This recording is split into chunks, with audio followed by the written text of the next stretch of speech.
Finally বন্ধুসকল আজি দিনটোতে অসম চৰকাৰ ফালৰ পৰা গোটৰ মহিলাসকলৰ কাৰণে তিনিটাকৈ আঁচনিৰ ওপৰত ভাল খবৰ আহি পৰিছে। তো তাৰে ভিতৰত প্ৰথমটো আঁচনি হৈছে মহিলা উদ্যমিতা আঁচনি।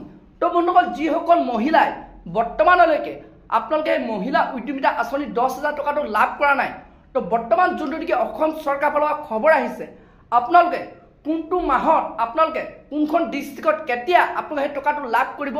যিসকলে বৰ্তমান বাকী আছে, যিসকল মহিলা এতিয়ালৈকে 10,000 টকাটো লাভ কৰা নাই, তো তাৰ ওপৰত বৰ্তমান মুখ্যমন্ত্ৰী ডাঙৰীয়াই ঘোষণা কৰিছে যে কোনটো তাৰিখত কোনখন ডিস্ট্ৰিক্টত কেতিয়া লাভ কৰিব সেই টকাটো। আৰু লগতে বন্ধুসকল যোনটো নেকি বৰ্তমান 2 নম্বৰ আঁচনিৰ ওপৰত খবৰ আহি পৰিছে, তো সেইটো হৈছে অৰুণোদয় আঁচনিৰ ওপৰত। তো বন্ধুসকল যিসকল মহিলাই আপোনালোকে অৰুণোদয় আঁচনিৰ টকা লাভ কৰা নাই, তো বৰ্তমান যিসকল বাকী আছে, তো নতুনকৈ যিসকলে আবেদন কৰিছিলে, তো সেইসকল মহিলাই আপোনালোকে কেতিয়া আপোনালোকে অৰুণোদয় আঁচনি টকাটো লাভ কৰিব। তো তাৰ ওপৰতো বন্ধুসকল অসম চৰকাৰৰ ফালৰ পৰা এটা গুৰুত্বপূৰ্ণ খবৰ আহিছে। আৰু লগতে বন্ধুসকল 3 নম্বৰ যোনটো নেকি খবৰ আহিছে, যিসকল মহিলাৰ লগত এখন ৰেচন কাৰ্ড আছে, তো বন্ধুসকল আপোনালোকে এতিয়া সেই ৰেচন কাৰ্ডৰ জৰিয়তে আপোনালোকে চৰকাৰৰ ফালৰ পৰা কেইবাটাকৈ নতুনকৈ আপোনালোকে সুবিধা লাভ কৰিব। তো বৰ্তমান যোনটো নেকি মুখ্যমন্ত্ৰী ডাঙৰীয়াই এই 3টা আঁচনিৰ ওপৰত গুৰুত্বপূৰ্ণ খবৰ ঘোষণা কৰিছে। তো বন্ধুসকল আপোনালোকক মই সেই ভিডিঅ' ক্লিপটো এই ভিডিঅ'টোতে দেখুৱাম। আপোনালোকে সেইটো কাৰণে ভিডিঅ'টো একেবাৰে স্কিপ নকৰাকৈ আপোনালোকে চাই থাকিব। আৰু লগতে যদি আপোনালোকে মোৰ চেনেলটো নতুনকৈ আহিছে, চেনেলটো লাইক এটা কৰি দিব, পাৰিলে ছাবস্ক্ৰাইব এটা কৰিব, লগতে আপোনালোকে বেল আইকনটো অন কৰি দিব। তো যেতিয়া ইয়াৰ ওপৰত নতুন আৰু আপডেট আহে, ইনফৰ্মেশ্যন আহে, তো প্ৰথমে আপোনালোকে সেই ভিডিঅ'টো লাভ কৰিব পাৰিব।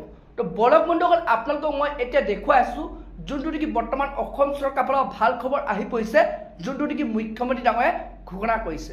এই বছৰত আমাৰ চৰকাৰে কেইবাটাও নতুন কাম কৰিব। এটা হৈছে আমাৰ যি অৰুণোদয় আঁচনি আছিলে, এই আঁচনিখনক আমি আৰু ডাঙৰ কৰিব খুজিছোঁ। নোপোৱা মহিলা, নোপোৱা পৰিয়ালসকলকো আমি অৰুণোদয় আঁচনিৰ সুবিধা দিব বিচাৰিছোঁ। এইবাৰ আমি প্ৰধানমন্ত্ৰী আৱাস যোজনাৰ জিৰ' টেগিঙতো কোনো দুৰ্নীতি নোহোৱাকৈ সকলোৰে ঘৰ যাতে জিৰ' টেগিং হ'ব পাৰে, তাৰ কাৰণেও আমি ব্যৱস্থা লৈছোঁ।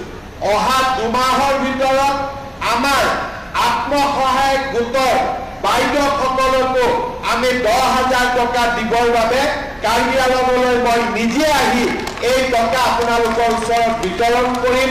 ইতিমধ্যে আমি বিহালী সমষ্টিত এই টকা বিতৰণ কৰি এই আঁচনিটোৰ শুভ উদ্বোধন কৰিছোঁ।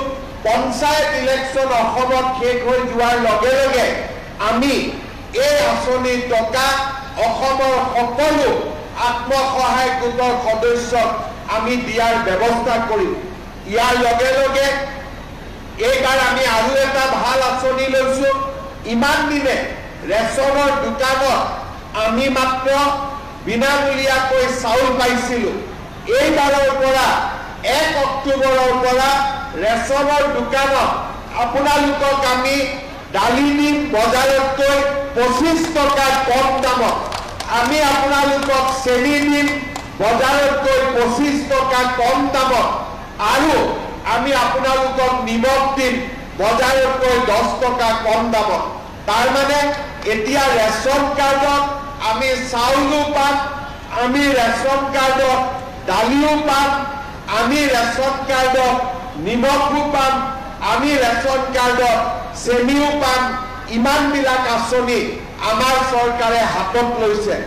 আৰু মই চিন্তা কৰি আছোঁ যে অলপ যদি টকা পইচা যোগাৰ কৰিব পাৰোঁ, তেতিয়াহ'লে আমাৰ দুখীয়া মানুহৰ গেছৰ চিলিণ্ডাৰৰ দামো মই কমাই দিবৰ বাবে চেষ্টা কৰিম।